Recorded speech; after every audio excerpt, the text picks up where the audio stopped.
Have you seen me dice bag? The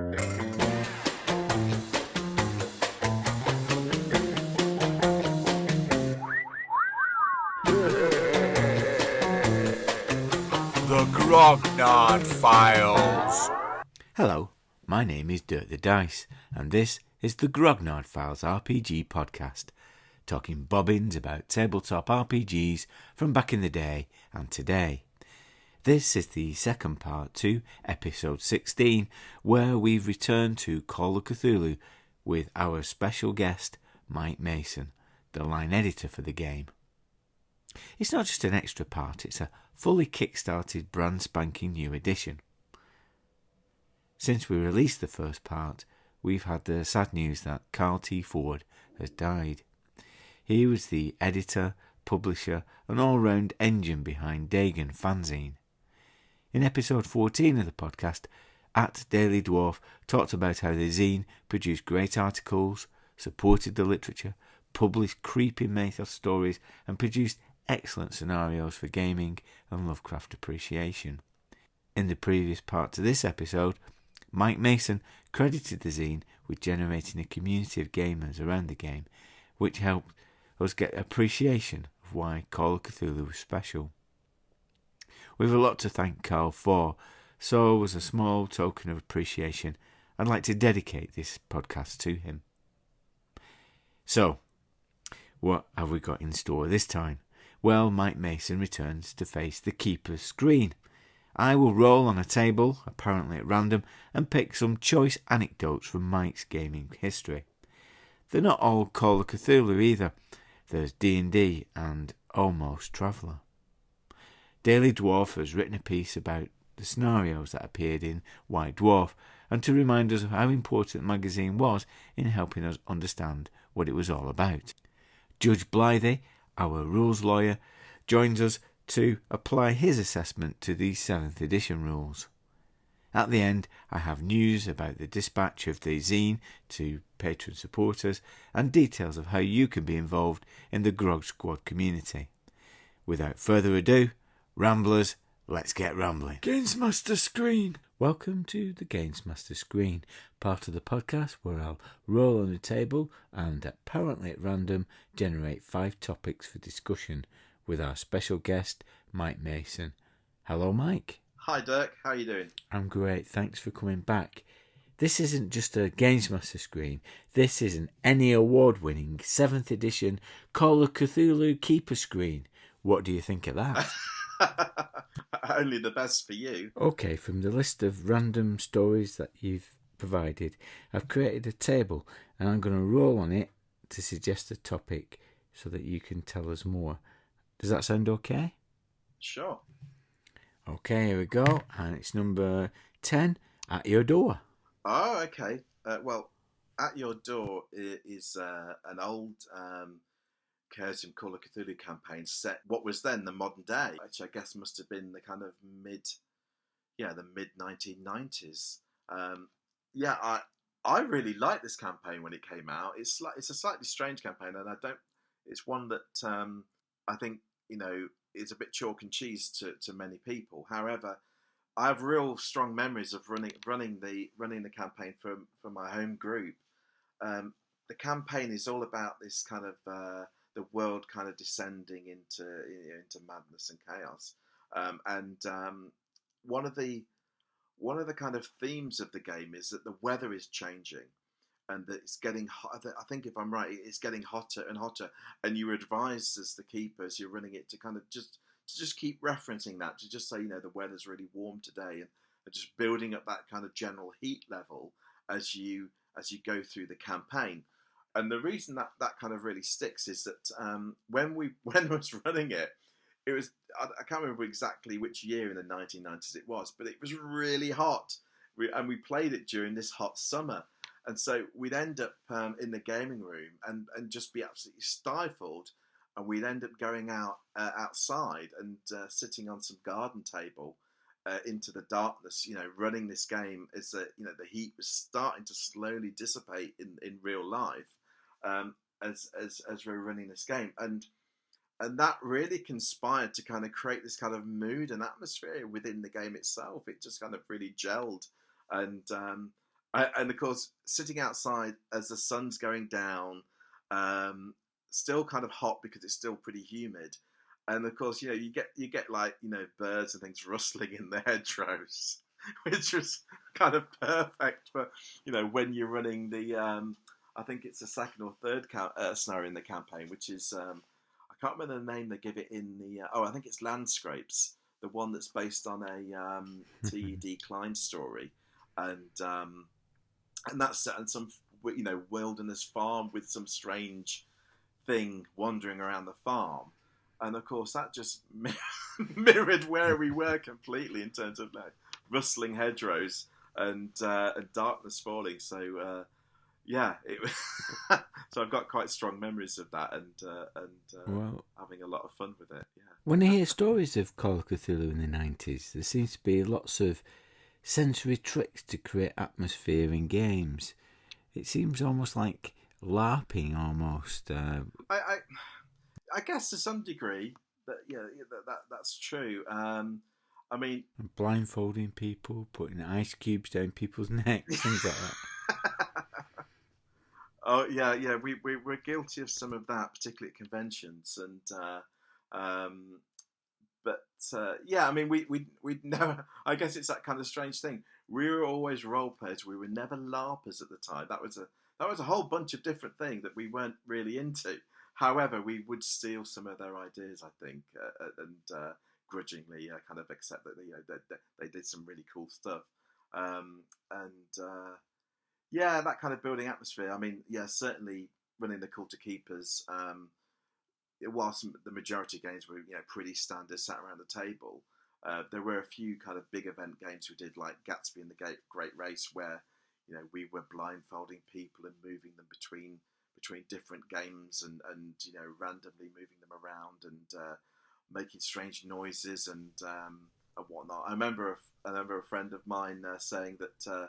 During one session, he had a tin of squid, and at an apt moment in the game, poured it into a big bowl in front of all the players in the middle of the table and say, and stick your hands in that. That's what you're feeling at the moment. So, you seem to enjoy the convention one-shots, like Keeper, travelling around. Games mastering to strangers. Yeah, I've always enjoyed the convention format in terms of running, particularly Call of Cthulhu, because I think Cthulhu's well known for being a great convention game because it's great for a one shot because of the nature of horror is that if everyone dies, that's all cool, because it's a horror game. So I enjoy playing with different people. I've got my regular groups and playtest groups I have these days. So going to a convention is a real chance to kind of meet and play with some new people who could be very experienced Call of Cthulhu players to people that have never played the game before. And so I always find that a really enjoyable experience. Yeah, okay, well, let's have a look back on the table, and I'm going to roll again. Here we go. And here we go. Whoa, 99. So that's a fumble on our table. And that's Traveller Denied. Yes. So this goes way back to early days of my role playing. So I started out in D&D, and then naturally progressed to RuneQuest because why wouldn't you? And of course there was the Holy Trilogy, wasn't there? It was D&D, RuneQuest, and Traveller. They were the three games, and yes, there was a few kind of pretenders coming out, at the time, but they were the three core games, and you were obliged to really give them all a try. I always thought. So I'd done the first two, and so I was really keen on playing Traveller in that first edition box. The old Beowulf free trailer calling was really really gripped my imagination, and thought, I've got to play this. And the only person I knew that had Traveller was this guy. I think his name was Bruce in the year above me at school. And Bruce, was a big role player, and he came to the role playing club in school. And then one day, saw him getting the traveller books out at the beginning of the session, thinking, oh, this is my chance, this is it. And he and this couple of other guys were sat there, starting to get ready to play, and I went over and said, oh, could I join the game? I'd really like to give Traveller a go. And Bruce just turned to me with this stone face saying, no, it was for older boys. Completely denied. And just went away completely crestfallen. It's well, sod you. So, I wasn't allowed to play Traveller. So it was another year, I think, at least, before I actually got to play. And I think I ended up buying it myself by then and running it for the group. But was it worth the wait? Hand on heart, I'm not sure it was, but I did enjoy it. I mean, I did enjoy it, but it was one of those games, unlike the others I played, it just didn't really stick. I don't know. Yeah. I don't know. Maybe it was. I'm not a. I guess the whole kind of working out jump speeds and all that. Oh yeah. Just didn't really fire my engine. That was all dull to me. I wanted to kind of land on the alien planet and find some ruins, and then there'd be some sort of alien horror eating us. Which again just goes back to that. I like playing horror games, and so the kind of harder science fiction. Vectors are not that scary, are they? Exactly. Just didn't. It kind of just took that all out. That all out for me. Okay, then. Well, let's have a look at the next one, and the next one is 77. It's Laserburn. Well, Laserburn. This is an oldie but a goodie. Laserburn is a set of wargaming science fiction rules written by Brian Ansell in about 1980, I think. So it's a real forerunner of Warhammer 40k, because it featured things like dreadnought armor and bolt guns and whatnot. So there's as far as I can see, there is a kind of a direct kind of path between that and 40k. And anyway, I didn't know anything about it, but I by this time I lived in Loughborough in the Midlands, and there was a miniature shop in Loughborough called Skytrex. It was not in town. It was on the outskirts, hidden away, and you only kind of knew about it if you knew about it. So we'd go down there, and Skytrex, basically what they did, they actually mail order.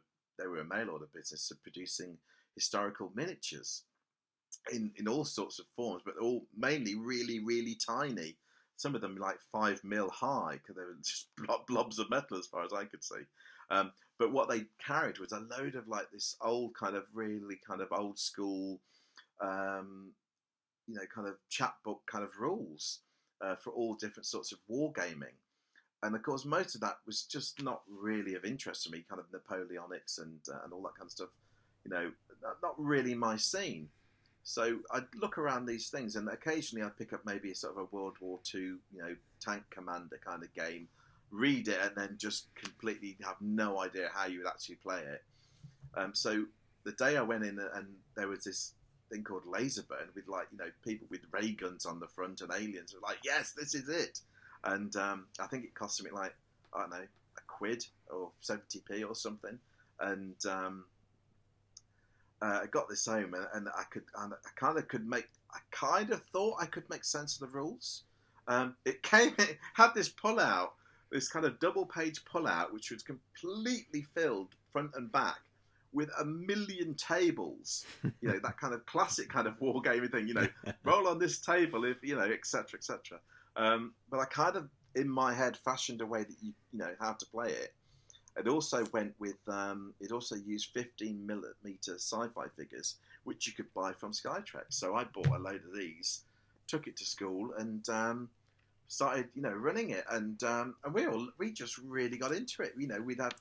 There was no story. It was just here's a scene. You're a bunch of police. You're kind of Judge Dredd type police. You're a robot. You're these aliens. You're these mercenaries, and we just meet around a classroom kind of desk during lunch hours and just bash it out. And it was fantastic. We actually had loads of fun, but we because it was these kind of like, I don't know, they were kind of modern desks at the time, which were just the kind of like Formica kind of top desks, that you could use a pencil and you could write directly onto the desk, and it would like work. So you could actually draw battlefields on the desk in pencil, and when there's a big crater explosion, you could draw that in pencil, and and so by the time we'd finished, we'd just desk covered in graffiti, and we'd think nothing of it, and we'd just go, oh well, it rubs off. But the dinner bell would go. We'd just leave. So whoever came into that lesson afterwards would just find their desk like this pencil battlefield of nonsense. So yeah, but yeah. Oh, Laserburn is a real memory lane kind of thing, definitely. And I think you can still get. I think you can still get it. I think they've I don't know who's selling it now, but I think you can actually still buy it, because I was mentioned it to an old colleague from Games Workshop one day a few years back, and then at Christmas he turned up with a copy of it for me as a Christmas present. So that was wonderful. Okay. And of course, the thing is with Laserburn, it's got the Brian Ansell Nottingham connection, which is where you live. And in episode 14, we featured Ian Marsh, who famously refused to go to Nottingham. Can you give anything in its defence? Well, it is. Yeah, I live in Nottingham, so yes. I mean, Ian, I'm sure you had your reasons, but but Nottingham is a great place to live. It's certainly not only is it central to the country and therefore accessible to getting around. It's very easy, but it's a great place. I mean, it's a real. I mean, obviously, I think at the time it wasn't necessarily the hobby hotspot. It may have been that it may be today. But certainly today, you've not only got Games Workshop, you've got loads of other games companies existing, Battlefront and Warlord Games, and to name just a couple. But you've it's a real kind of creative hub as well. You've got the Games Museum here, the Electronic Games Museum. And they have a big kind of gaming kind of event every year, which is kind of all computery stuff, but it's still gaming. It's a great place. We've got 2 games cafes now. I suppose I should name check really. Luderati and the Dice Cafe, which are both fantastic places to go and play a game. It's great. And we've got trams now, which is even better. So, Ian, you should come up and have a cup of coffee. Well, if this game things doesn't work for you, perhaps you could work with a tourist board.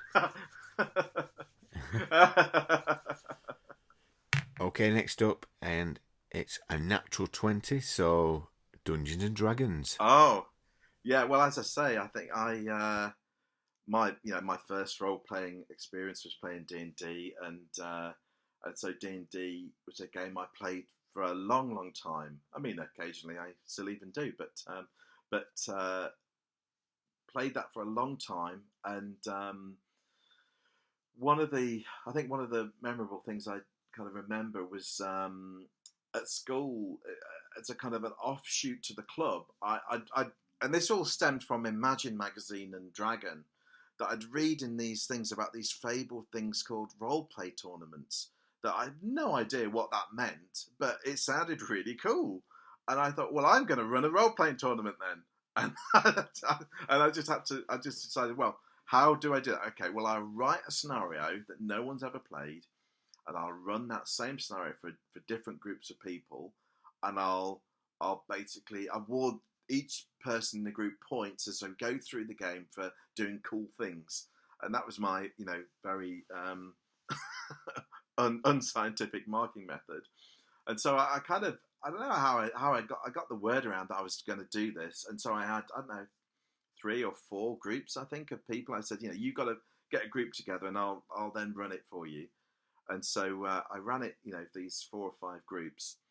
And I was quite diligent in the first few of trying to give people a little, I'd have this little bit of paper with their names against it, and I'd put a little point and for when when they did something good, like they killed the orcs, and they got past a trap, so they got 2 points for that, and I did all that, and then and then I remember in the final game, I was just having so much fun. It was just like, I don't know, it was just a really fun play session, and the group were making me laugh a lot. That I just forgot the scoring. I just thought, wait, they can win.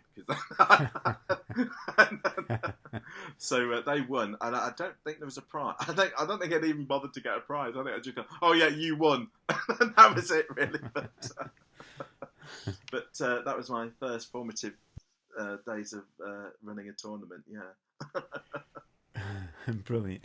Well, you said that you're selective in a game group, and you still play D&D? I'm in a group that's been meeting for probably 20 years, I guess, on and off. And so to be honest, we haven't played D&D in that group for a few years now. But certainly, when 4th edition came out, one of the guys said he was going to run it, so we played a bit of 4th edition then, and also I had a long stint of playing D&D while I was actually writing and editing the Whisperer magazine back in the late 90s. I lived down in Milton Keynes then, and had a group of friends who were based in Northampton, and they ran a very long running serious D&D campaign that I was invited to join. And in fact, I actually inherited a character, and was told, this is how the character acts. This is how they. This is what they think of all the other players in the group, and I kind of had to, follow their guidance, otherwise I wouldn't be allowed to, continue. But played in that game for some years actually. That one campaign that I kind of wonder if it's probably even still going. So I played a fair bit of D&D in the time, but I haven't played so much recently, and I haven't really given 5th edition a try yet. In fact, the last time I played D&D, and it technically isn't D&D, but it is really, is a friend has got the board games. What is it's a Ravenloft one and a kind of an Underdark one or something, yeah. And we played that, and as we were playing that, I just said, well, this is 4th edition D&D, because it's clearly 4th edition D&D, just with cards and things. And we all went, yeah, it is exactly 4th edition D, and we all then agreed this is exactly how you should play 4th edition D&D as a board game, because it just works much better that way. Technically without the role-playing elements. And that's, hopefully what 5th edition I think addressed, is to bring back a little bit more of the role-play into the system. But that was the last time, which it was only a couple of months ago actually. Let me give this the final shake. A good shake. Here goes. And it's critical. Masks of Nyarlathotep. Oh, well, now you're talking. So, my one of my school friends' brother-in-law picked up Masks. We knew nothing about it other than we were invited to come and run in this campaign, and from the opening moments of finding, Jackson Elias, the reporter's body in his hotel room, we were completely hooked, and this became a long running campaign for us. I can't, for the life of me, I can't remember what character I played. I think it may have been, to the annoyance of other players, my favourite character that I created at the time, called Joe the Lemon Drop Kid, which was this kind of Michael Caine looking kind of private detective, but it was American, who would always carry a packet of lemon drops and would be very cool about eating them at precise moments and offering them to NPCs, which is the great annoyance of all the other players who all decided they completely hated him, which obviously made me want to play him even more. We went through, but he unfortunately came to a very sticky end in the London chapter of the campaign, where he was actually captured by the cultists and did end up being chained to a rock in some garden out in the middle of nowhere, and being I think the word would be ravaged by some outer god. Much to the great amusement, I have to say, of the keeper and the rest of the players, who still to this day will remind me of that particular instance. But nevertheless, as all good players in Masks will do at some point, created a new character to continue, and we got so the campaign started to come off the rails when my friend Winnie, his character, who was the book learning one, he was the guy that would just collect all the kind of the mysterious tomes that we found as we went through the campaign, and was the one who was reading them, and excuse me, and he so he had all the he had the Necronomicon and then Cult de Ghouls and about 20 different mythos books all stacked there that he was carrying around with him around the world. And then one day he just said in the middle of the session, so I'm going to just leave with all the books. Oh, no. And I'm going to run off to the mountains where I'm going to study them for the rest of my life. And we all looked kind of like askance at him. And the keeper said, okay, is that what you want to do? Yeah, okay, well, you've done that then. So he basically ran off near the end with all of the clues, all of the access to any spells, or anywhere of us actually kind of understanding what was going on, leaving us completely stranded. So that went down well, and then that led to us ending up on some boat and finding this glowing green rock, which we thought was like, oh, this has got to be really important. We'll steal the green glowing rock, and that'll stop the cultists. And then about a session later, we all died of radiation poisoning because it was radioactive, and that thereby ended the campaign. But yes, so quite a memorable kind of experience, really. It was good times. Why do you feel the appeal of the campaign is so enduring?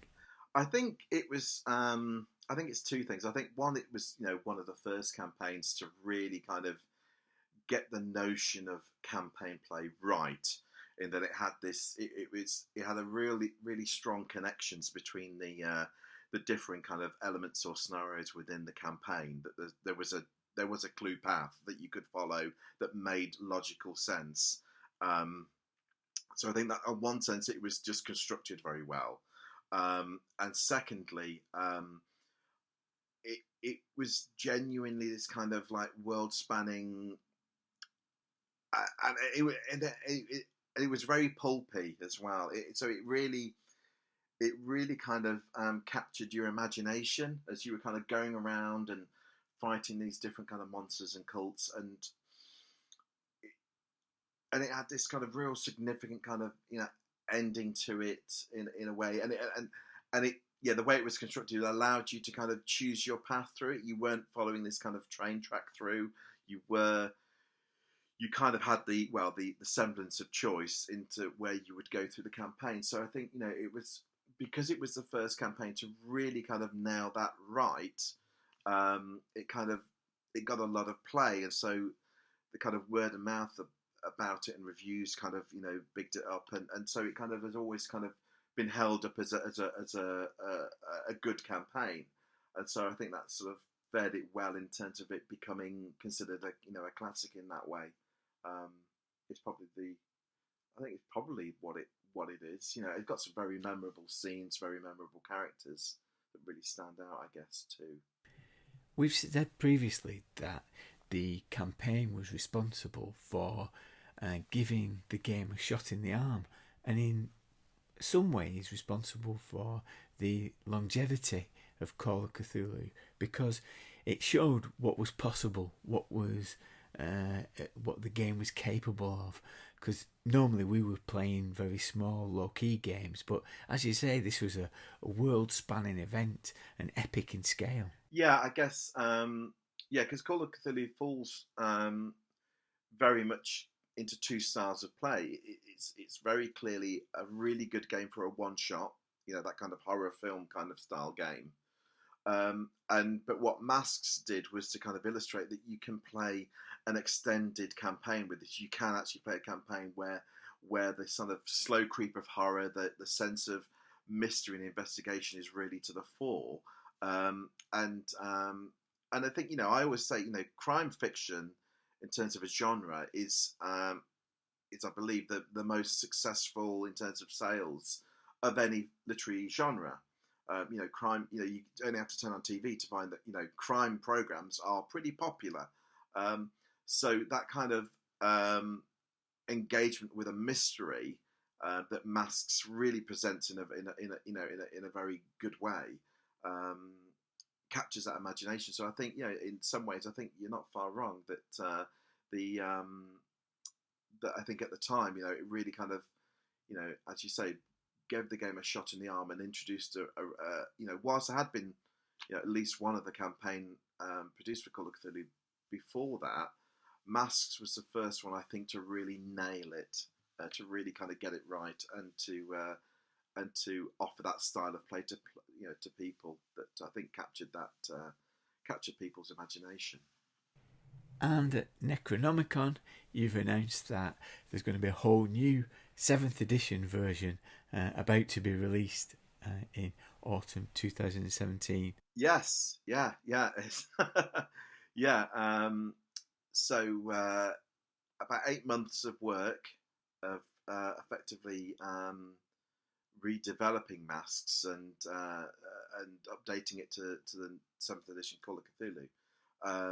It's kind of come to a close now for me. That it's been an interesting experience, because obviously what I did, I brought in some other authors to help me work on it, because it's not just a big beast; it's a very complicated beast that requires quite a high degree of attention to detail, because there are the number of links between the different chapters have got to work, and they've got to be logical. So I brought in people with a good history of understanding both Call of Cthulhu and writing campaigns. So people like Lynn Hardy, Scott Dorwood, and Paul Fricker. And again, because we're all on the same time, we could actually get a lot of communication and flow through going rapidly. So we were able to kind of have this kind of constant stream of communication, which I think was kind of essential with a campaign like Masks, because it is so interconnected. So we'd have somebody who was a primary writer on a particular chapter who would become the expert on what was going on in that chapter. So when somebody else who was writing another chapter was needing to kind of refer to that chapter, we could just directly have a chat and sort it out basically, and understand, well, I've got this clue that's going to feed into your chapter. Where should it go to, and likewise, where one comes back. And the reason I'm saying that is because a lot of clues existed, but what we wanted to do is really tighten them up and make sure that they were clear for the keeper. And so the idea was to not really change what was happening in Masks, but change or support rather than change the keeper in running the campaign. So it was easy for them to do, because it is a complicated campaign, a lot of NPCs, and so it was going through and basically building and reinforcing that kind of the logic threads through the campaign and highlighting them for the keeper, whilst at the same time updating the scenarios a little bit, giving them a few little twists here and there to keep them fresh. Also addressing things like the gender balance in the campaign, because there's very, very few females in the campaign, and it didn't really make a lot of sense. It was just there should be a better gender balance. So we adjusted some of the NPCs to address that gender balance, just to make it a bit more realistic, to be honest. And there were a few plot holes. There are a few things that are mentioned in the original text that kind of lead nowhere. That kind of just leave you asking, well, what happens there then? What is that going on there? So we filled in some of those plot holes and elaborated on them to create kind of new locations and scenes that didn't change the campaign, but added added some further depth to it, I guess, is the way you would look at it. And the one, I guess, the general complaint against Masks over the years has always been that kind of, well, you all start off as good friends of this Jackson Elias. How do you become good friends? I mean, most of the time, 9 out of 10 times, it's actually not an issue at all. You just accept it as part of your character's background and then just move on. It's never really been a big problem, but obviously there's a desire for it. So I worked with Scott Dorwood on creating a new kind of prologue chapter to the campaign set in Peru, where you actually meet Jackson Elias for the first time, and hopefully by the end of that scenario, well, one, hopefully you're not all dead, and secondly, you haven't shot Jackson Elias, and thirdly, hopefully by the end, if those two things haven't happened, you actually are friends, if not good friends. So it provides some kind of, you know, a little bit of backstory before the actual main campaign begins. So yeah. I hope Warren Bassett remains. Would you like to join me with a pipe? Oh no, he's definitely in there. He's yes, yeah, I know. He's. I mean, what we tried to do, I don't think we really cut any characters. What we may have done is modified their name to be realistic. There's some cultural names that are actually nonsense in the original campaign, which, you know, is understandable. You know, the internet didn't exist, and you've got to use what you've got to use. But nowadays we can obviously, you know, hopefully improve and get the names, you know, culturally correct. So we've corrected a few names in that sense, or modified the names rather than corrected them. So you know, whilst they may be a different name, they are the same character, if you see what I mean. So yeah, so a bit of modification there.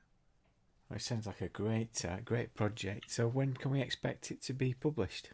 Yeah, so it is all written. It's actually currently being proofread at the moment, and art has been commissioned, because obviously this is going to be a you know, hardback, full color. In fact, I've just saw the first batch of player handouts come in from one of our creatives, freelancers, Andrew Law, who I actually worked with back in the day on Dark Heresy, the 40k role-playing game. And Andy has done some fantastic stuff. He's doing some maps for us as well, but he's just sent in some of the handouts, and they are jaw-droppingly beautiful. You know, they're period handouts in full colour. And I just saw the famous, you know, matchbook of the Stumbling Tiger bar. And he's done the handout that you've got the matchbook there drawn, but he's also, you know, it's also a diagram for how you cut it out and make it into a matchbox and that kind of stuff, which is just wonderful. So yeah, so that's all come together. Sorry, I'm going a long way around the houses to say that that's all in process at the moment. We've obviously got to lay it out and do some final checking and things like that. But our aim is to try and get the PDF of it out before Christmas. So that's hopefully, you know, late November, all being well. But you know, all being well, the PDF should be out before Christmas. And then once the PDF is out, we wait 2 or 3 weeks to just see if we've missed any typos or whatever, get those corrected, and then get it off to print. And the print process is normally 3 to 4 months. So sometime around March, April, all being well next year, the print version should be available. I hope it's not too late to persuade Rick Mines to do it in a box. We had a big conversation about boxes and hardbacks and things like that, and I don't think it's going to be in a box because there's various reasons why it doesn't really make sense to do that.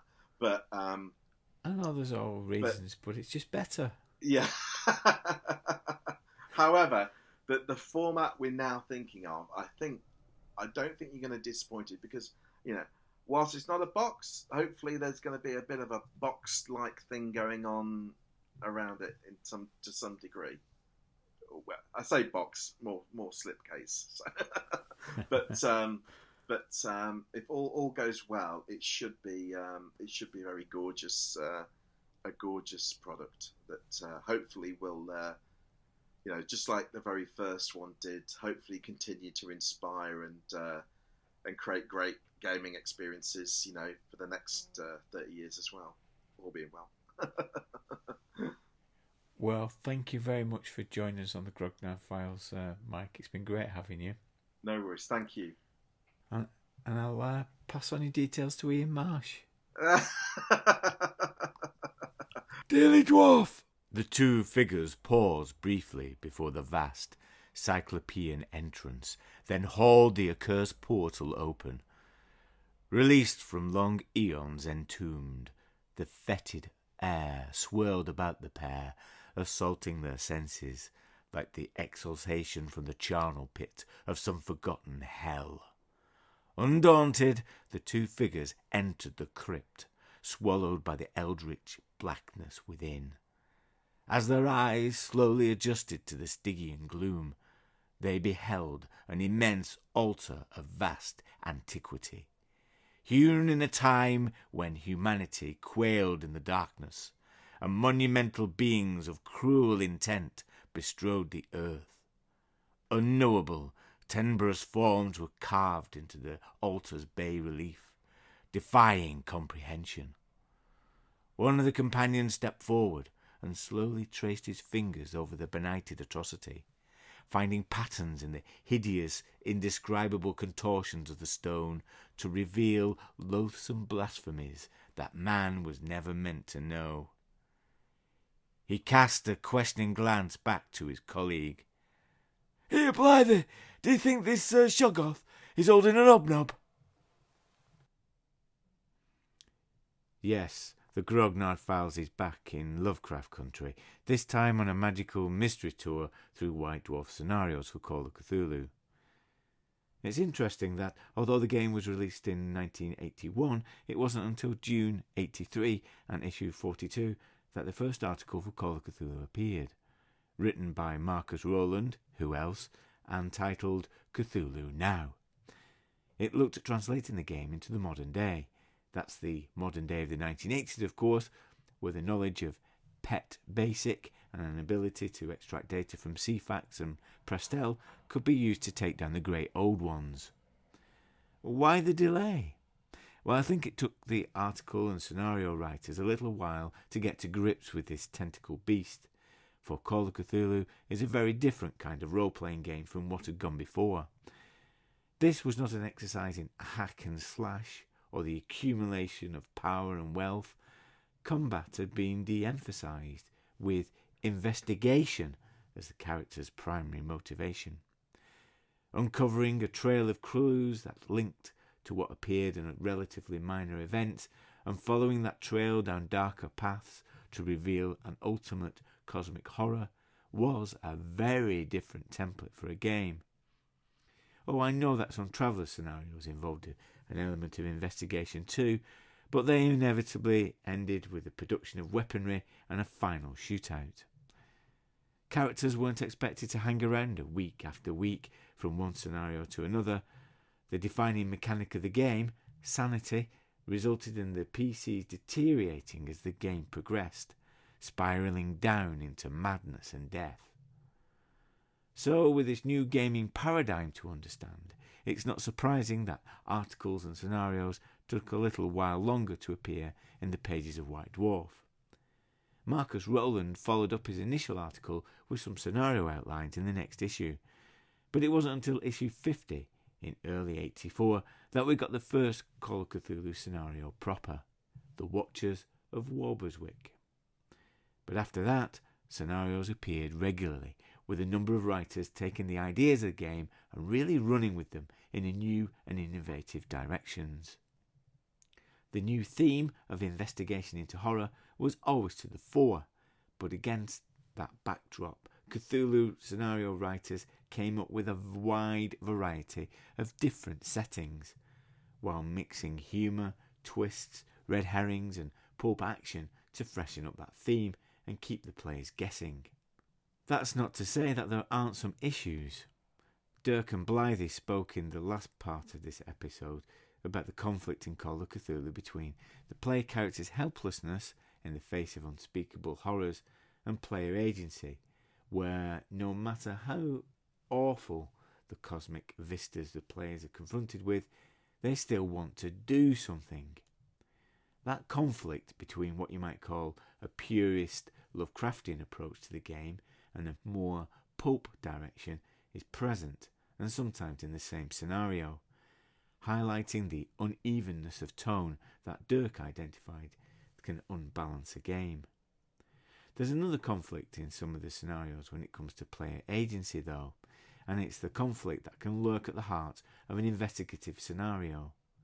How do you give players genuine freedom of choice while at the same time peeling away the layers of the onion skin to reveal the single conclusion to the mystery? Can a game of Call of Cthulhu be run in a sandbox? Or does the resolution of the mystery inevitably lead to a certain amount of railroading? As we'll see, some White Dwarf scenarios handled this better than others. In discussing these scenarios, I'll try and avoid spoilers where possible. The statute of limitations for spoilers on 30-year-old scenarios must have long since expired, but it's just possible that you may still want to play through some of these adventures. Indeed, the beauty of these Call of Cthulhu scenarios, with their emphasis on story and investigation above reliance on large blocks of stats, means that they're easily adapted to more recent editions of the game, and even to other Cthulhu role-playing games. So, sharpen up your library use skills and grab an Elder Sign as we take a look through a number of Cthulhuoid highlights from the pages of White Dwarf. We'll start with the aforementioned The Watchers of Walberswick by John Sutherland. The name might sound like a ropey old episode of Doctor Who, but don't let that put you off. It's a solid and engaging scenario. Perhaps fittingly for the first full-length Call of Cthulhu scenario to appear in White Dwarf, it has a classic Lovecraftian setup. The PCs are a group of 1920s academics, charged with heading into an isolated seaside community to investigate a mysterious bone in a local museum. With the benefit of 30-odd years of gaming hindsight, you don't exactly need to be Sherlock Holmes to guess the nature of the threat that the PCs face. But when it was released, it seemed very novel and strange. There's not much emphasis on combat, and the PCs have a reasonably free rein to explore the coastal town and piece together what has been happening. The only real criticism that I have is that the threat, such as it is rather remote. If the PCs do nothing, the threat might just go away of its own accord. That issue is easily remedied though. When I ran this in the past, I had a relative as one of the PCs kidnapped. The party then had no choice but to actively pursue the mystery to its conclusion, whether the creatures wanted to be left alone or not. One oddity. The scenario is accompanied by an illustration of a lizard man by Ian McCaig. It's a great picture, but well, there's one problem. There's no lizard men in the scenario. If John Sutherland's first scenario is very much of the Lovecraft tradition, his second, The Last Log, with Steve Williams and Tim Hall from issue 56, really showed the versatility of the Call of Cthulhu system. This is the mythos in the far future. Having said that, the echoes from the 1980s are deafening. The PCs are the crew of SS Thatcher, a space freighter for a mining company. Ha ha! Take that, Maggie. And in their investigation of an abandoned ship, there's a strong influence from the film Alien. Interestingly, I also saw parallels from the follow-up Aliens, but then I realised that this was published in 1984, 2 years before the release of that film. Was James Cameron a White Dwarf reader, I wonder? Anyway, the single location is illustrated with a diorama photograph rather than a map, making me wonder whether this scenario had its origins in a convention game. This is reinforced by the relatively light focus on investigation. Instead, an escalating stream of events is thrown at the PCs, demanding that they react. A lone survivor of the original ship, some homeworld rebels, and, of course, a mythos nasty are all added into the mix. There's some nice touches of White Dwarf-related humour too. The pilot of the original ship is one Marsh Gascoigne, fate unknown, never to be seen or heard of again. And some strangely incongruous details. Despite this being the 23rd century, The captain of the original expedition recorded his log handwritten in a notebook. Despite one or two confusing details, one PC is supposed to be suffering from acute paranoia. How the games master is supposed to link that into the events is never explained. It's an enjoyable scenario with a novel setup and would work very well as a convention game. In issue 66, Andy Bradbury took inspiration not from Lovecraft but from William Hope Hodgson and his occult detective Karnaki the Ghost Finder, with the scenario The Horse of the Invisible, based on the tale of the same name. The play characters are investigating hauntings of an equine variety in a lonely manor house, and in a nice twist from the norm, they are encouraged to be sceptical and to seek rational explanations for the events that they witness. However, for me, this scenario is a little too scripted.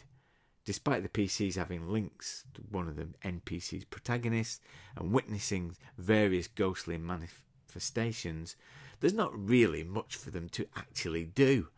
There's a danger that the scenario just happens around them, with the PCs just as passive observers. Maybe that's a result of trying to base the scenario a little too closely on the Hodgson story. I like the setting, and there's some effective scenes peppering the scenario, so there's good adventure in here, fighting to get out.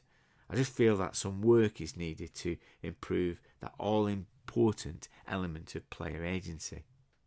Andy Bradbury was at it again in issue 75, giving us the scenario Heart of the Dark. In rereading the Call of Cthulhu scenarios in preparation for this piece, I think Heart of the Dark differed the most from how I remembered it. My recollection of it was as a dark, brooding mystery suffused with the spirit of A Case of Charles Dexter Ward. On rereading it though, I now wonder if Andy Bradbury's tongue was very firmly in his cheek when penning the adventure. It has something of throwing the kitchen sink feel to it, as every Lovecraftian horror trope he can think of is included. We have the streets of Harkham, a mysterious count in an isolated castle deep in the Carpathians, a butler straight out of the Addams Family, the Illuminati, a big bad from the Cthulhu mythos, and an odd little bit of gun porn, if that's your thing. As Andy Bradbury says in his introduction, it's a veritable school of red herrings looking for someone to hoodwink. Some of the clues that lead the players from one location to another are a little tenuous. Even if your job was an investigator, would you really jump into a transatlantic steamer to America based solely on the maker's label in a dead man's jacket? And one or two nudges from the keeper are required to keep the PCs to get the most out of the scenario. As long as players buy into the mood and style of the adventure though, this could be tremendous fun, particularly if using the new Pulp Cthulhu rules.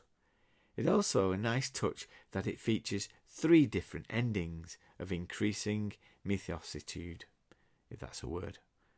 Great fun. It's been mentioned once already, but we can't talk of Call of Cthulhu scenarios without discussing White Dwarf scenario writer extraordinaire Marcus L. Rowland. He wrote 5 adventures for the game in all, using an impressive variety of settings and tone. In brief, we had Draw the Blinds of Yesterday, with a modern day setting and an in media res opening.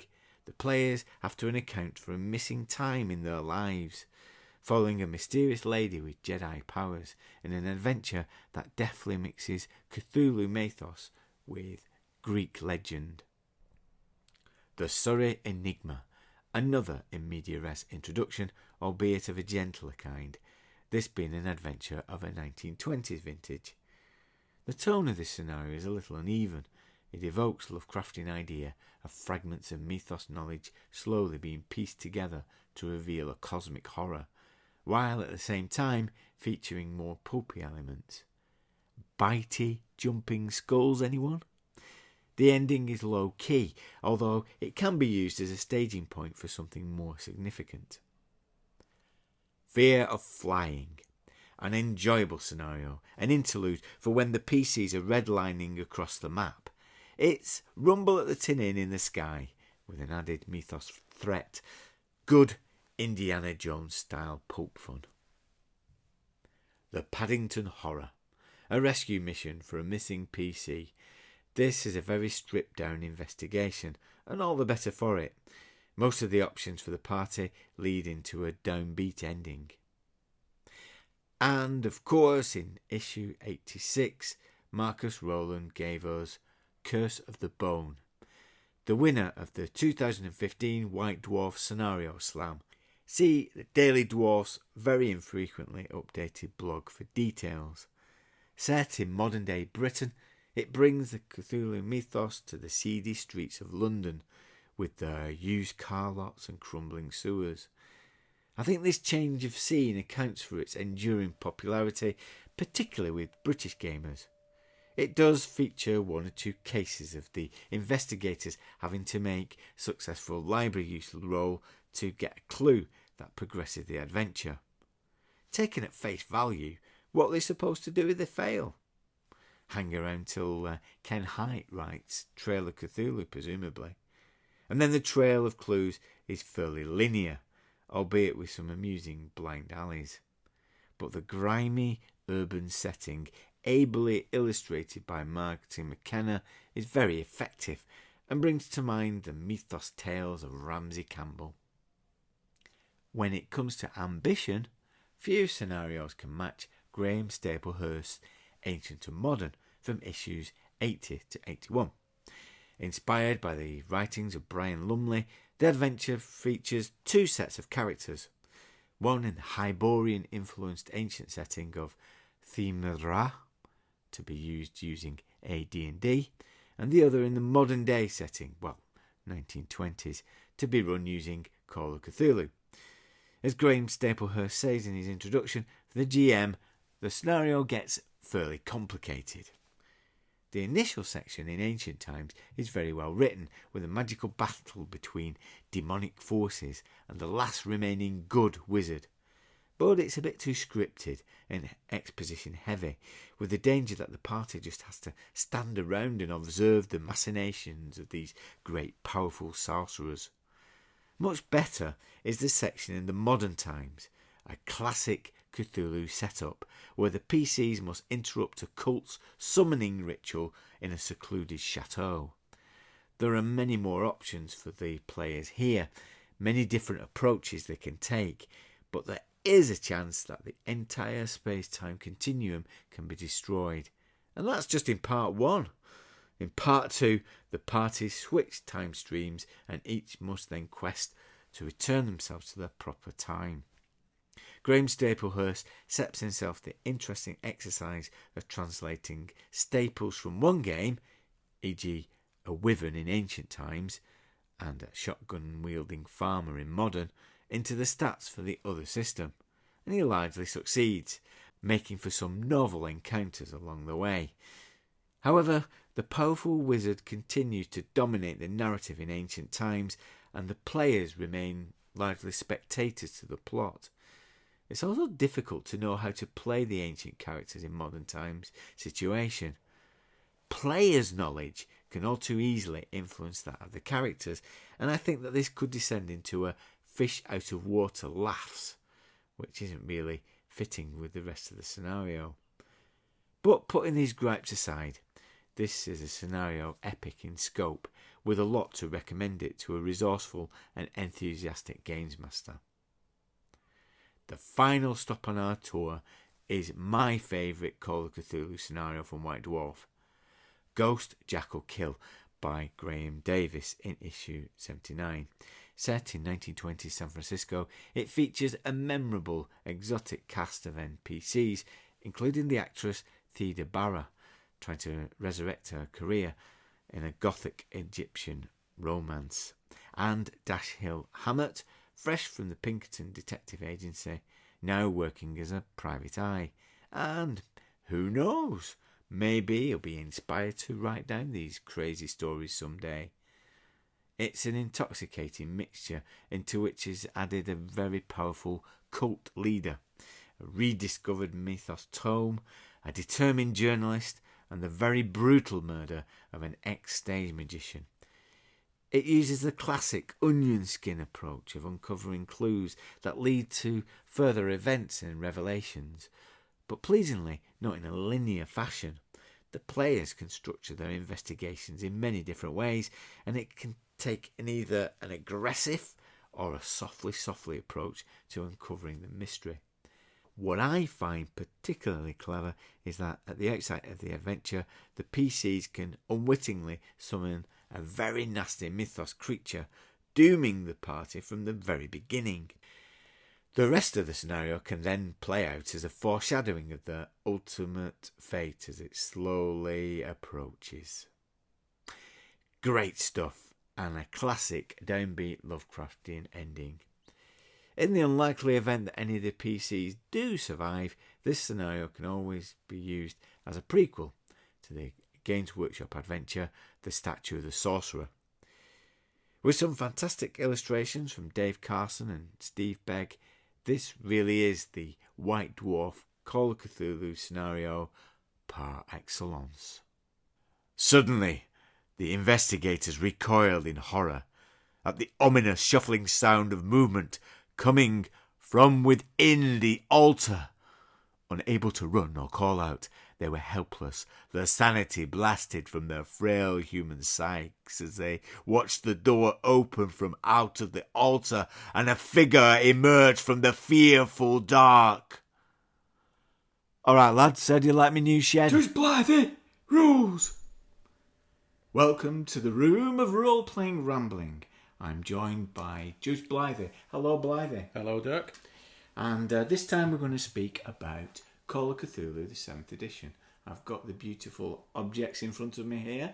Now, when we gave Mike Mason the chance to pitch this to Grognards, why should Grognards replace the copy, the loving copy that they've had for years and years, with this new edition? Yes. And he said, well, it's in colour and we've sorted out the grappling rules. I think I think he sold himself a bit short. Well, I think KCM always did Grognards a favour with Call of Cthulhu because they produced a number of new editions that were all exactly the same rules. They virtually changed nothing in all those rules. Yeah. This is the only one that they've actually changed the rules significantly with, isn't it? Yeah. And we'll look at this. Now, of course, you're our resident rules lawyer. I am. You're a judge. Apparently so. And in this game, of course, you can be a judge. Well, that's just what you want to be, isn't it? In Cthulhu, a judge. A judge? You want to be a judge? I don't know. It's NPC territory, that, isn't it? Surely. Of course, the judges are enemies of the people. And yes. I certainly am. In order to help that, in this game, they can have history, Yeah. law, library use. Law? Yeah. Is that a requirement for being a judge? I think so. Oh, no. Oh, God, it's going to be interesting to see why things have gone wrong for me. They can listen, know their own language, Yeah. persuade. Did they get like 60% attack with a gavel? 1d4 plus 1 damage, gavel attack. Psychology, and of course, intimidate. Oh, yeah. They need intimidation. Well, a man wearing a wig. It is intimidating, isn't it? Armed with a gavel. Okay, so yeah, we're gonna look in some details at this. So it now comes in 2 books: the Investigator Handbook and the Keeper Rule Book. I don't like that. Why not? Oh, you know, they do this thing, don't they? They split the rule books up. I like the rules in one book. This is the game. There you go. That's the game. Actually, I think it works. I think it works because, you know, as we said in the last one, this has got the potential to be an entry-level game. So what you follow is the pattern of the biggest entry-level game, which is Dungeons and Dragons. And you have a player's handbook and a Dungeon Master's Guide. Yeah, and that's what you've got, isn't it? Yeah. And it's fair to say that in our experience of playing, you're more of an investigator, so we'll get more. I am. That's true, and I think my perspectives do often come from being a player. Yes. Whereas your perspectives come from being running, a keeper, because you often run it. Yeah. And I think there is that division. There are people who play and people who run it, and I think you do have a different perspective. You do. I'm just looking at it from a tight-fisted point of view, that it means paying for 2 books, whereas before it was a lot cheaper because it was just 1 book, wasn't it? Yeah. Whereas now it's 2. And I think that's the thing that people have, after the first part of this, they've said, is it worth it? Is it worth the investment? Is it worth the significant outlay? And I suppose, for one thing, like Mike Mason said last time, if you're playing Cthulhu, then that's a good thing. Carry on doing it. Don't feel the name need to change. But they say that, but we all think when there's a new edition out, we all immediately think. Yeah. At first, what we do is we go through. That's what I do anyway. I go through the process of. It doesn't matter. I don't need the new edition. I'll just keep on playing. But eventually, it gets you, doesn't it? It does. I'll buy that eventually. I've not bought it yet, but I will. I will end up buying it. There's no doubt about it. And I think with the prospect of the new supplements that are coming out and new adventures that are coming out, the new campaign packs are going to be in this edition, you're going to think, well, in order to run that, I need to know it. You do, and there are new things in it. I mean, there are new rules in it. There's new stuff, isn't there? New ways of doing things that ultimately people talk about, and then you feel like you're missing out a bit, you know. But before we go into the rules, I think you've got to say that what these books have, and something that they do better than the previous editions is that the indexing is really good. It's easy to find something, because that's been the well. There's which is the when we used to play. I had 3rd edition, I think. Yeah. That was okay. And did you and Eddie have? It was like a 5th edition. 5th or something, or 6th, that really drove you both mad. I just remembered that. I think you literally lost sanity, both of you, flicking through the rules when we were playing, trying to find things. Whereas I think 3rd edition, which was, I might be wrong, 2nd or 3rd, which was just a lot easier. Yeah. So as a keeper, it is easier to play with this. But the other thing is, the other advantage that it's had over the other edition is the aesthetic feeling of it. It looks fantastic. The illustrations of some of the monsters are great, and that is a factor, because, as we've discussed in the previous podcast, Call of Cthulhu is not my. I'd say it's not my favourite game, but it's not top of my list, is it? It's not one of my top. It's not in my top 3, is it? It's fair to say. That's not that I dislike it, but it's not in my top 3. But when you look through those rules, it does fire your imagination a bit, and in some ways it's an interesting topic in itself, isn't it? Because it seems a little shallow to say a good rule book with good illustrations makes you feel that the game's better, but it does have that impact, doesn't it? It fires your imagination somewhat. Yeah. And I think the way it's written and the way it's put across. Speaking as someone who's not, as I say, not a massive fan of Call of Cthulhu, it makes me feel more excited about it. Yeah. And that was the thing about the 3rd edition, wasn't it? The 3rd edition that Games Workshop produced had those colour plates in, and it was the colour plates that people remember because they were so evocative. Yeah. And some of the pictures in here are great. I mean, I'm looking at this one of Chapter 14, Monsters, Beasts and Alien Gods, and it's just so full of atmosphere. A guy with a torch with a strange wolf-like creature cowering above him, and that just instantly puts you in that place, doesn't it? Yeah, and it does help as well. It does help because one of the difficulties with Cthulhu is the difficulty of atmosphere as a games master, isn't it? Creating atmosphere. You know, a lot of it relies on that, and that's what can be difficult in terms of running it. So it does help. It does kind of fire your imagination. And I think the third thing overall, just building on that, is the fact that if they do use the knowledge accumulated of being keepers, in this keepers rulebook, it does use that knowledge that's been accumulated over 30 odd years to kind of build it in to help new keepers who want to create horror games of some of the tips and techniques. It presents them as rules, but really that's what they are. They're kind of rather than a mechanic, they are tips. You know, a tool for because the rule. I mean, we'll talk about the rules in a minute, but the rules haven't changed massively.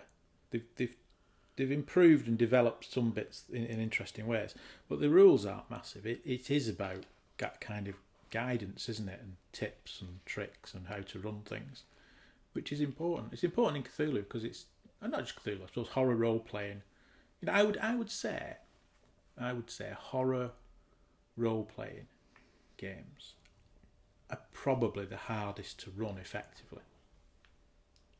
They are, because although there's always that potential, like we were saying in our last part of this podcast, of them just descending into an adventure. You know, just like less horror, more of a.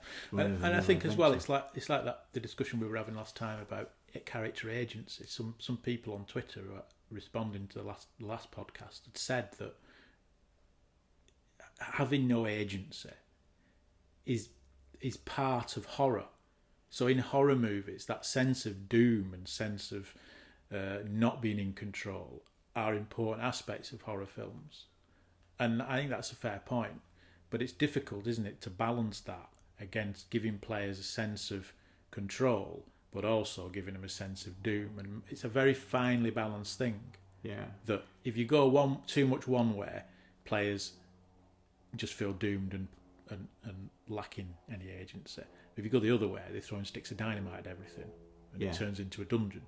So it's a very, very difficult thing to balance. And I think all that's really useful in the new edition, that they're focusing, rather than rules, the game system, because the game system's there's not that much to it really, is there? It's quite a simple game. They're focusing more on how to run it and how to create that kind of atmosphere that you need. Yeah. So an example of that would be foreshadowing results. So a big emphasis on, why this dice roll that you're about to make is important, and the consequences of your failure.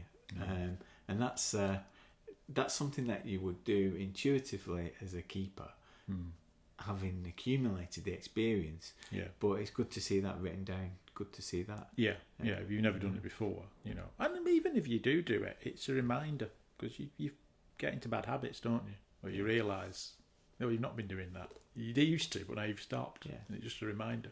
So let's have a look at the rules then, look in a bit more detail. And as normal, this format, you have to pick 3 of your favourite highlights. Highlights, yes. And what are and they? Of course, these are new rule highlights. So they're not called Cthulhu as such. It's the things that they've developed. I think the first one, the one that stands out the most for me, and again, I think this is a player's perspective. I think the rules I've picked is very much a player's perspective. Is the luck rules in this edition. 2 things. One, luck is a statistic on its own. So it's like an individual attribute that you roll separately, isn't it? Yes, which in previous editions it was power. Yeah. I always thought it was a little bit unfair, because what it did was puts too much emphasis on power. So power, you generate sanity from power, and you generate luck. And I think we once said, I think it was one of Eddie's games, we said the only thing you need to worry about in Cthulhu is power, your power roll. If you roll a high power, you're going to be okay, because you're going to be able to hold it together enough to run away. You're not going to go mad, and you're lucky. Yeah. Having 12 hit points, or 15 hit points, or 16 hit points, or 18 hit points, kind of neither here nor there, is it? Yeah. If a Shantak grabs hold of you, you're dead anyway. It doesn't matter, does it? But if you've got high power, you can stay sane and lucky and run away. Yeah. But it was always that thing. It was too much on power, whereas now they've split it down. So power is for sanity, but luck. So you can be low power, high luck, or vice versa. And that does seem a little bit more even-handed, I think. But the aspect I really like about luck is that you can use luck to improve your chances with the dice rolls. So you can burn luck points to make sure you make a roll. So this works a little differently than some of the other games that we've looked at recently. So when we've looked at new editions, so for example, Mithras, that has luck points. Luck points, which allow you to roll things again. Allowed to roll again. It's not like that. So you can use it to subtract from a dice roll, so that you come underneath your target amount. Yeah. So if you need a 50%, if you're 50% chance and you roll a 54, you could spend 4 luck points or burn 4 luck to lower the dice roll, couldn't you? That's the way it works. Yeah. So your luck points out of 100 will start to diminish as you use these in certain situations. So luck's 3d6, isn't it? Yeah. And then times by 5 gives you 100. Yeah. Out to maximum of 100. Might be 65, 75, 45, whatever. But yeah, you burn the luck points. So they're like percentage points almost that you can reduce from a roll to make sure you achieve the roll. But of course, every time you do that, you're running out of luck. So you can have a character, I suppose, who dies because their luck runs out. Yeah. Which is quite funny. It's kind of in keeping almost with that kind of horror genre, isn't it? Of someone dying because the luck runs out. Yeah. But I like it because it, again, player's perspective. It gives you a bit more of a chance. And I think it helps games masters as well, because we've discussed this before, haven't we? And I'm sure we'll discuss it again. That problem of basic role playing where spot hidden item, library use, those kind of skills where you want to make the roll and you just miss it. And even the games master wants you to make the roll. The games master wants you to do the spot hidden item in the cultist's office to find the secret drawer, but you all blow it. Whereas burning luck allows you to make the roll. Yeah. I mean, it's difficult if you roll, you need 50 and you roll 80. Yeah. Obviously. I don't know about you though, but I'm not sure that I would use my luck up looking for a book. No. That's true. I'd keep hold of it until I was hanging from a cliff with Shantai breathing down my neck. That's true. But sometimes you might do. There's always that thing. You're absolutely right. If you're looking for a secret compartment in a desk, for example, and you roll 85 and you needed a 50 or less, you're not gonna do that. But you do. We've all been on the receiving end of those rolls where you roll 52.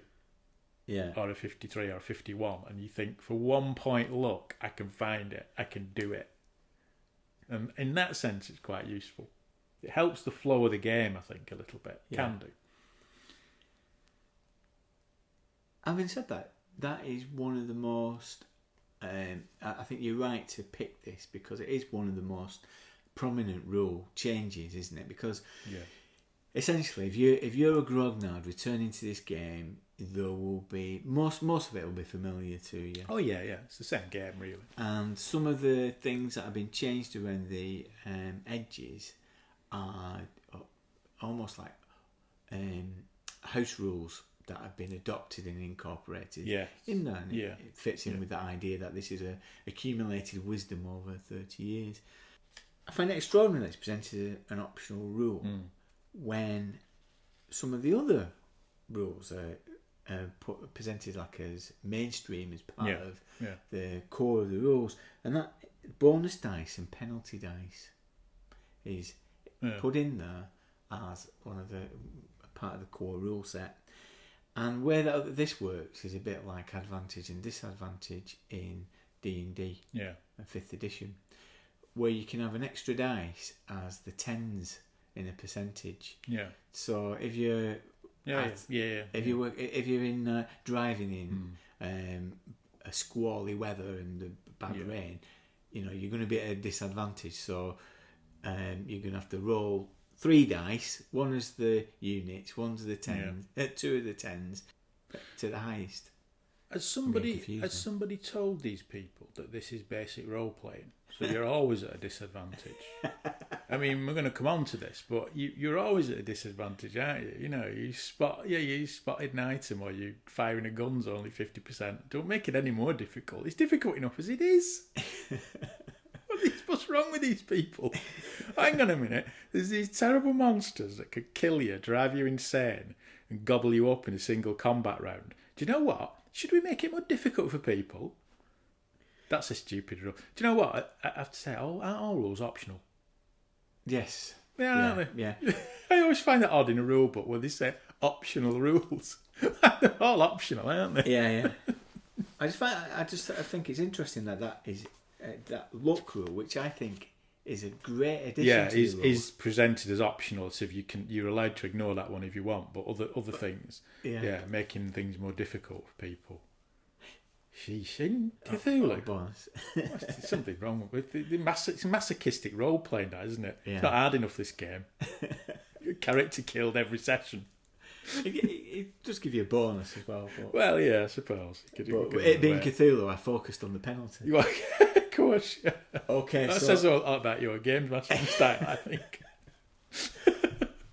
okay, so that's luck. Okay, and next one, what have you got? Well, it's a bit similar actually, because it does, I think, just similar things. But you can now you can push a roll, can't you? So there's a rule where you fail a roll, and I suppose it works for rolls like that where burning luck isn't an option because you've missed it by such a degree that you wouldn't spend 30, 40 points luck. But you can choose to roll it again. But if you do, the consequences of failure are more dire consequences. And I think you have to explain to the games master why you can roll it again, don't you? It's quite a nice touch because it taps into those kind of more modern games where narrative's playing more of a role. So it will let you roll this again, but as a player you have to explain why. How come you can try this again? You know, what are the circumstances? And as a games master, you're going to present them with a worse consequence if they fail. Yeah. You know, that kind of thing. Which so an idea would be, if you're looking for something, you might decide to spend longer doing it. And thereby you have a greater chance of alerting somebody. Absolutely. Or you're trying to pick a lock quietly, but then you think, well, I'll throw caution to the wind and try and do it as quickly as I can, or in a better way, but it's going to make noise. That kind of thing. Yeah. It does work really well, and I think we need to explore this further, because when we were doing Fungi with Eddie, it did feel a bit more like a re-roll, didn't it? We kind of defaulted into, can I push it? And yes, you can. Yes, you can push it. And I've thrown myself off my own thought there, but it seemed to just become like a re-roll mechanic. Yeah, but it should have some kind of narrative element to it. Consequence, so, yeah, you can try and search the room, you know, and make the roll, but if you want to make the roll again, you're going to have to come up with some explanation, some narrative, or something in your character background as well. You know, it could be something like, you know, you've encountered this, you know, you're trying to climb a tree or something, and you fail. You could say, well, I used to climb trees like this all the time as a child, so I can roll it again. I've got a better chance. That kind of thing, isn't it? It's bringing more narrative in. Although, don't you think, and this is a controversial view now, it's going to be controversial on the podcast, these rules that we've just talked about, they're almost accommodating the fact that they've realised that in basic role-playing, you can't do anything. It's hard to make the rolls. The game system is such that it's hard to make the rolls. So they're bringing in rules. They're bringing in rules that make it easier to make the rules. Well, that says something about the game system, doesn't it? Yeah. Actually. You know, you're saying it's controversial, but I think it's more heresy. Because what I think that's the best form of controversy. If you're going to be controversial, I think heresy is. Because what I'm seeing in you, Judge Blythy, is a shift, a change. I've changed, haven't I? Over these past 2 years into this person who has some reluctance to play basic role playing. I do have a degree of reluctance because I think this is even more heretical because I'm going to quote an American. But I think you did a game online with some people, didn't you? Yeah, with RPG Academy. RPG Academy. And one of the RPG Academy people said that they found RuneQuest frustrating because they spent the whole session being sort of not being able to do things and not being able to make rolls. And there is that problem, isn't there, with basic role playing, that even you know, you sometimes look at a basic role playing character sheet and you look at a skill that's 50%. And your instinct as someone who's familiar with basic role playing, and we're very, very familiar with it because back in the day we played RuneQuest, Call of Cthulhu a lot. It was our primary role playing system, wasn't it? Yeah. You would look at a score of 50 or 60% in something, and you would think, pretty good. That's pretty good, isn't it? But it's not, is it? Because half the time you're failing. And when you play a basic role playing game, that system, you become painfully aware that you're failing. Hang on, I'm 50% spotted and I've not done it. hang on, now I'm 50% of this. I'm better than you. You're only 35%. I'm 50%. Oh, no, I've not done it again. Because you don't. And it's almost like those rules in New Cthulhu are actually acknowledging that. They're acknowledging it. Pushing a roll. Oh, just let him roll it again. You can't do it. Roll it again. Burn your luck. Seems to me. I don't know. Might be wrong. But there's an element of that, isn't there? That they are saying, there's a suggestion. But games evolve, don't they? Yeah, Games they do evolve. I'm not, and I like them. Don't get me wrong. I like those rules. I think they're good. But they do. It does seem to me in the back of my mind, it's as if there's an acknowledgement that people are failing roles. So even if you're quite good at something with a percentage system, you're still failing the role. Yeah. So we've built something in to give you a bit of a chance. But that's in turn suggests it's a very fail-heavy system, if that makes sense. Yeah. Which we've experienced, haven't we? We have experienced, but to me, that's part of the fun of the game. It is, of course, it's the fun of the game. I'm not. It is the fun of the game, and of course, when you miss a roll by 1%, there's an element of humour in that, isn't there? There is that thing. It's quite funny when you spend a whole session, you're 70% of something, you never make the roll, and it is funny, of course it is. But I still think it's an interesting development in basic role playing that pushing rolls, burning luck are all built around giving you another crack. Yeah. At achieving the roll. Yeah. It's not so much. It's not quite the same. It doesn't feel the same as saying giving you advantage in a roll. It's basically saying you can modify the roll or roll it again. But that's almost like we're giving you another chance because we're almost acknowledging that the first time you rolled it, you didn't have much of a chance anyway. Yeah. That's how it feels. Next one. Okay. And you've got attribute distribution. Well, it's not so much attributes, but it's attribute distribution. Skills. It's skills. Right. Skill points. Because in Cthulhu, you have a character background and you get points to distribute amongst your skills. And what they do in this one, and I think it's a really good development, and it's a very simple development, really. It's a kind of glaringly obvious development, is you calculate the points based on not just education.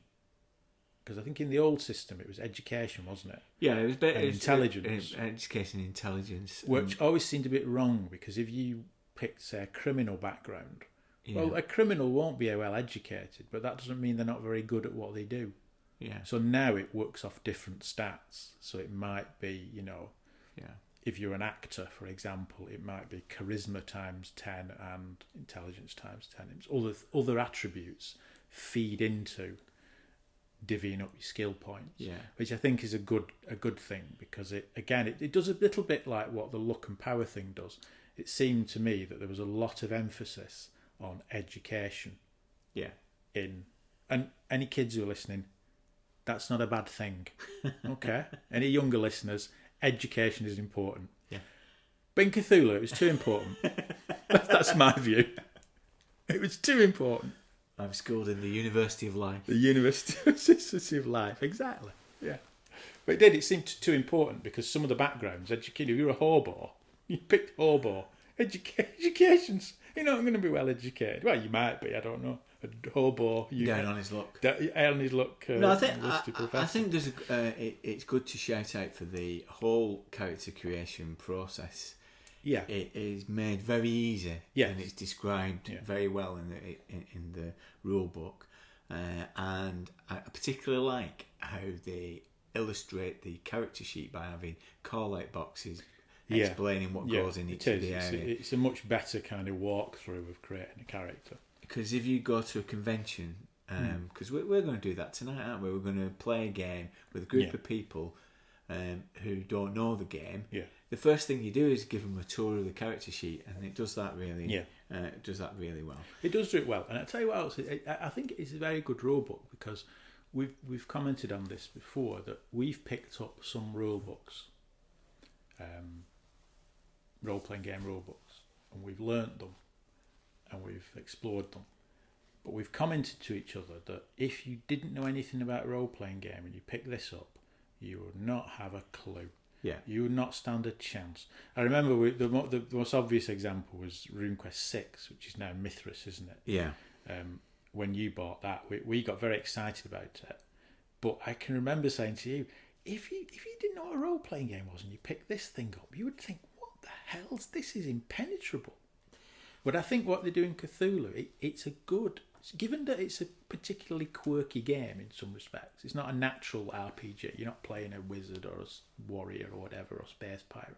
They do a very good job of explaining it to the uninitiated. Yeah, in some respects, and that's quite an achievement now, I think. And what they do as well is give you, I think, one of the best toolkits for creating a character very easily to fit in with the period detail. Yeah. I think it's hard to do sometimes. I think people they either over-labour it or it's not enough. Yeah. And what this one does is it gives you some idea of how to develop a backstory, and it gives you a set of tables and to understand what locations are important to the character, what people are important to the character, some of the experiences. It's like building up a replicant. You know, you can use in a little bit, plugging in bits of memory and items to create a 1920s investigator. Yes. And something it did, and I'm going to call back now to the Top Secret episode where you said, with these modern games, the most difficult thing is to come up with a name. Well, they've thought of that as well. Because there's a table. That's a table of names. A table of names. Of course, yeah. So, for males and females, and you can just pick from this list, and they're period-appropriate names to help you. So I think that's really good. I think the whole character creation. Yes. Really good. And that's important, isn't it? Because, as I said earlier, running a horror game is difficult for a games master, for a keeper, to create atmosphere and those kind of things. But part of that atmosphere and part of that process relies on good players and good characters and fully fleshed out characters. It works better. Again, you're going back to a kind of, traditional sword and sorcery role-playing game. Whilst character background is important, is to be encouraged, it doesn't matter as much, but the whole atmosphere of a horror game and that thing of the games master's creating an environment that's a bit threatening, that has jeopardy, that has a bit of mystery, and part of that is how your character will react to this. How would your character react to this thing? They're not necessarily, I'm going to hark back to D&D, but you know what I mean, it's not like they're going to just kick the door down, draw the sword and kill everything in the room. It's about them being a person in a stressful situation and how are they going to react. So character background is important, and they do a good job of that, I think, in those rules, of giving that sense of being able to flesh out a character that feels living and breathing in this environment. And not just defined by numbers and an occupation, which is all you had to go at previously. Yeah. So those are your favourite, and we've got a sense of stuff that you didn't like. It kind of continues that thing of distributing points. There's not enough points to distribute. Well, I think that's the thing I still don't like about it, that whilst the way the points are generated is better. I mean, again, you can fix this, can't you? Yeah, any games master can fix it by just giving people more points or whatever. But the way it's done in the book, I don't think they're a bit stingy with the points. Yeah. So when you generate a character, again, they end up being not that good at certain things. So in the character I generated for Eddie's game, I decided to be a con man, wasn't he? Yeah. That he wasn't very good at conning people.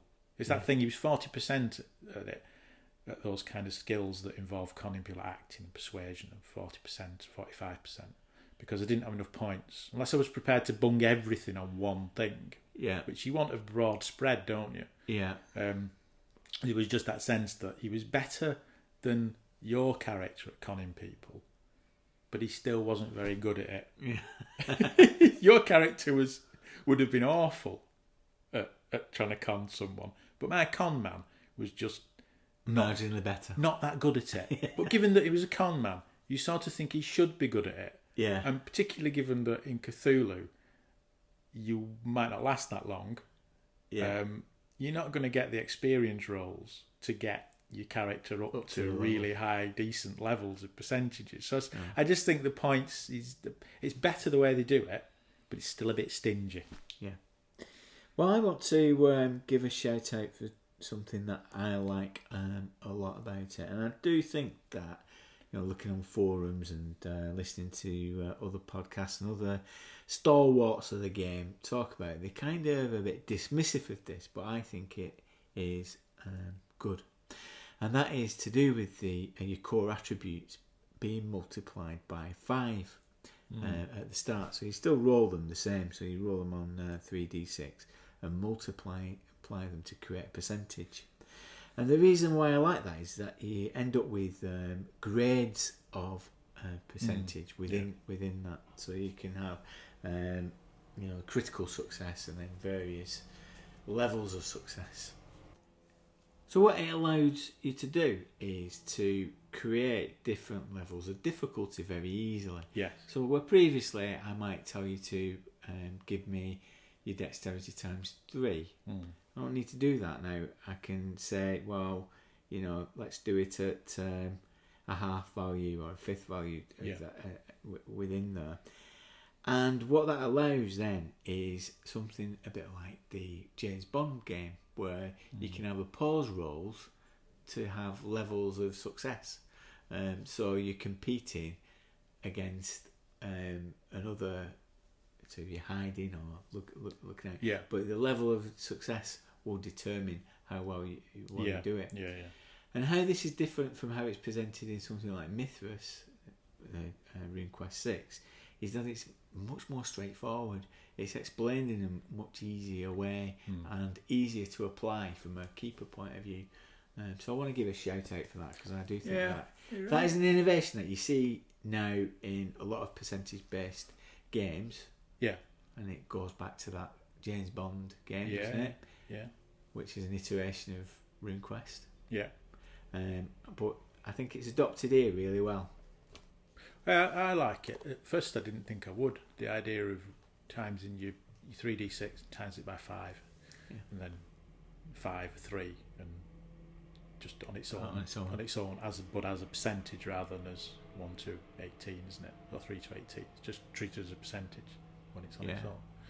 But no, I agree with you, and it gives you as a games master something to kind of aim for in terms of deciding how difficult something should be. You've got the 3 numbers there that you can go, right, that's standard, that's difficult, that's really, really, really difficult, and I know what I'm aiming for, rather than plucking, because we all did this in RuneQuest, you know, plucking things out of the air, like you said. Dexterity times 2. Yeah. Dexterity times 3, dexterity times 4, you know. You always think, well, never very consistent, was it? Whereas at least now you've got the 3 target numbers where you can go, okay, I think it's going to fall into that bracket, so it's going to be that one. That's the one it's going to be. Yeah. And it's not massive.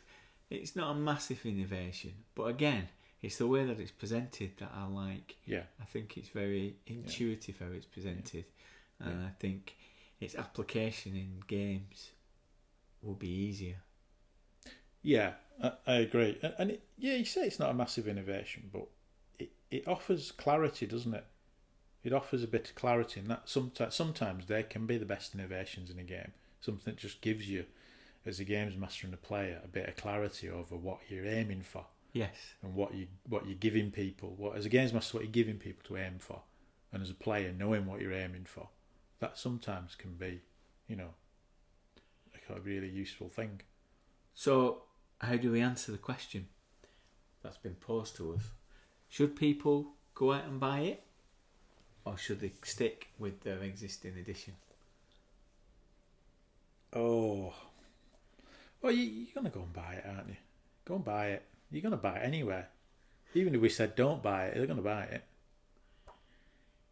I would say, I would genuinely say, and I'm not somebody, as you know, I don't. No. I don't buy things lightly. I'm not a collector. No. Neither of us are collectors. No, we're not. No. If we're going to get something, we're going to get it to use it. Yeah. And I think that this is your old familiar game, Yeah. spruced up and given clarity. Yeah. But more than that, it's worth buying on its own, just for the source material. Yeah, I would say because that. it's rich, it's full of atmosphere, and you pick up a page, which I often do, and you start reading it, and then ideas start springing in your mind. And that's what you need, isn't it? That is one of the key things with a rule book, that if it starts ideas firing off ideas, then that's a good thing, isn't it? Yeah. So no, I think it would enhance your game of Cthulhu, wouldn't it? New and improved. It's the same old Cthulhu, but new and improved. Thanks, Blythy. Okay. Are you going to go off and intimidate someone now? I am, yeah. There isn't another bit. Huge thanks to Mike Mason for taking part and being our guest for this episode. In November 2017, we had our second Grog Meet, getting together with some of the Grog Squad in Manchester, UK, for a day of gaming. Check out the grognardfiles.com for some of the photographs I took on the day. It was great. The next goal of the Patreon campaign is to do a virtual Grog Meet to give players who can't make it to Manchester a chance to take part online. The podcast will always be free, and the Patreon campaign helps to support the running costs of the show, helps us source new material for content, and allows us to do other projects such as the Grogzine, which will be going out to our current backers in December and will be available for new backers on PDF before the end of the year. Thanks for the generosity and good wishes of all the members of the Grog Squad. There are a $1 level and a $3.50 level, but this time we've had new $5 backers, so I thought I'd give them a period name from the Investigator Handbook. Okay, first up, it's Multiverse Jumper, whoever he is, for when he hands up in the early 20th century America. So let's have a look. And that's Clifford Lockhart. Clifford Lockhart. That's a fantastic pulp name. Thanks, Clifford. Mike Hobbs of the Meeples and Miniatures podcast has upped his stake, so he'll always be known as Herman Slaughter from now on. Thanks, Herman. Finally, James Shevlin has joined, and he is Barnabas Riffenberg. So thanks, James. Barnabas. Next time, in a break from the usual format, me and Blythy will be taking a look back over 2017 and doing a review of a momentous year in our role-playing lives. We'll also be awarding the Groggies, the sought-after awards of the Grognard Files. Until then, adios, amigos.